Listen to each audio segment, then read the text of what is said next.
Good morning, everybody. Today we're going to be going over the passage about Abigail Adams.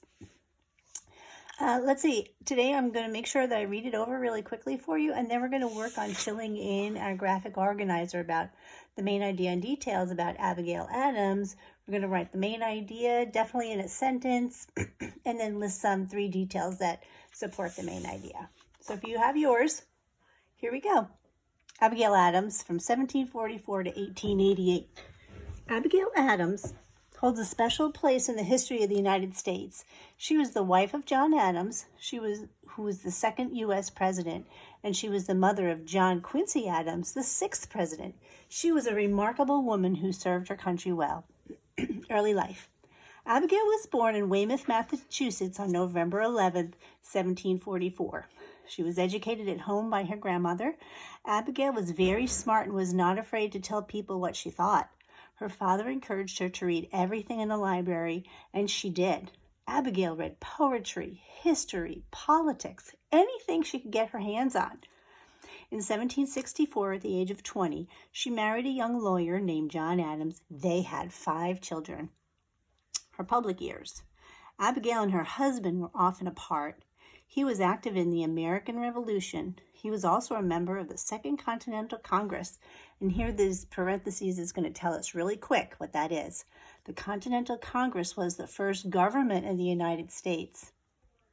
Abigail ran the family farm at Braintree, Massachusetts, and raised the children. Here's another parentheses. Braintree was later named Quincy. Abigail Adams wrote letters to her husband all the time. She told him that women should be granted full equality in the new government, including the right to vote.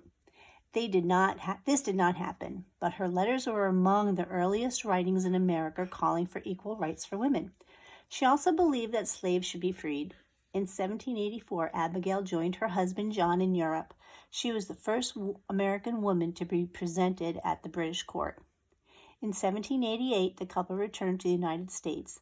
The following year, John began vice president under George Washington, and in 1797, he became president, the first lady, and returned to private life. In 1800, the United States Capitol was moved to Washington. That's where it is today. At that time, Washington was just a little town in the wilderness. Mrs. Adams was the first president's wife to live in the grand new house. However, that means in the but, the house was not a pleasant place at that time. The building that would be called the White House was unfinished, damp, and uncomfortable. But Mrs. Adams made the best of it, and she only had to stay there for 4 months. John Adams lost the next election. Abigail Adams was happy to leave public life in 1801. The family returned to their home in Quincy, where they enjoyed 17 years of peace. Abigail Adams died in Quincy on October 28, 1818, of typhoid fever. Wow, she was some American woman. All right, let's look at our graphic organizer, because what we do graphic organizers for is to kind of organize the information so we can keep straight what we're learning about. Okay, so let's see, what do we think the main idea of Abigail Adams is? Well, in the first paragraph, quite often the author is going to either use the first sentence or the last sentence of the paragraph to help give us a clue. So I underline this. She was a remarkable woman who served her country well. And I thought, by the time I put all these other paragraphs together, Abigail Adams was a remarkable woman and she served her country. So I'm going to decide that that is our main idea today, and I'm going to write that. Abigail, remember, it has to be a complete sentence. Abigail Adams was a remarkable woman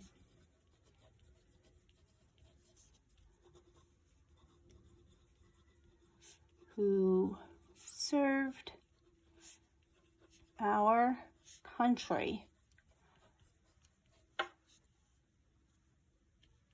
Okay.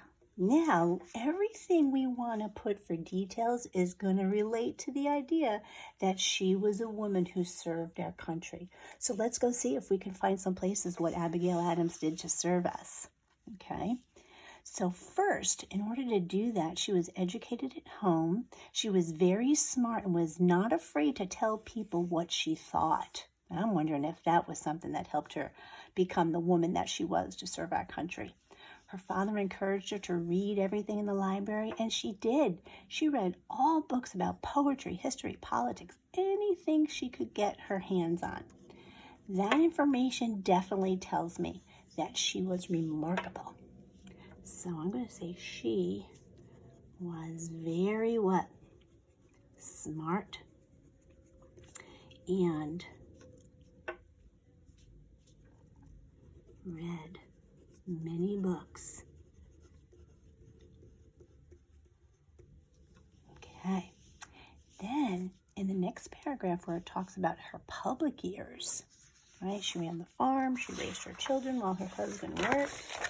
This is the paragraph I want to list to. Abigail Adams wrote letters to her husband all the time. She told him that women should be granted full equality in the new government. Right? Her letters are among the earliest writings in America calling for equal rights for women and for slaves. So that really makes her remarkable as she served our country. So I'm going to say Abigail wrote letters and stood up for women to vote. And what else? That's right, slaves to be free. Good. One more. Okay. Now, it says here also that when she was the first lady, so that kind of connects back to what we read yesterday about Eleanor, that she was the first president. She was a president's wife also, and she was the first woman to live in what we know today as to be the White House, right? She served her people in the United States the whole time, even from when she was young. So she even lived in the White House and served her family once she left. There you go. Today we did it. We read an article about Abigail Adams. We found out what the main idea is, how she was remarkable. The 3 details support the idea. There was a lot of great information in there about Abigail Adams, but these 3 details, I figure, really served well for the our graphic organizer today.